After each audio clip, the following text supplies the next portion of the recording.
নতুন নতুন কাজ করলে ভুল ত্রুটি তো হবেই, সেগুলো ওভারকাম করতে পারলেই তুমি সাকসেস। নমস্কার, আমি দীপান্বিতা চলে এসেছি আওয়ার ব্র্যান্ড লঞ্চিং সিরিজের 14 নম্বর দিনে। আজ আমরা বানাচ্ছি আমাদের প্রথম অর্ডারের জার ক্যান্ডেল। প্রথমে ভেবেছিলাম এই ক্যান্ডেলটা আমরা বানাবো ল্যাভেন্ডার আর হোয়াইট কালারের মধ্যে। কালার খুঁজতে গিয়ে দেখি আমাদের কাছে ল্যাভেন্ডার কালারটাই নেই স্টকে। অগত্যা দুই মাথা মানে আমি আর সৌমাশ্রী একসাথে লেগে পড়লাম নতুন রং তৈরি করার কাজে। এই ব্যাপারে আমরা দুজনেই ভীষণ পারদর্শী।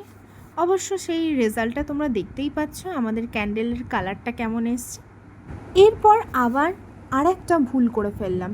আগের মোমটাকে পুরোপুরি না সেট হতে দিতে না দিতেই আমরা সাদা মোমটা ঢেলে দিয়েছি। আসলে দুই মাথা এক জায়গায় থাকলে যা হয় আর কি।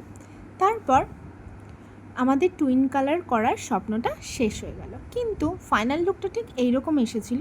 তোমরা দেখে জানিও তোমাদের কেমন লাগলো। কিন্তু যিনি অর্ডার করেছিল তার পছন্দ হয়েছে, কিন্তু আমাদের মনের মতো অতটা হয়নি। তো এইভাবেই আমরা শিখতে থাকছি নতুনভাবে নতুন করে। যাই হোক, তোমরা একটু পাশে থেকো আর সাবস্ক্রাইব করে দিও পারলে।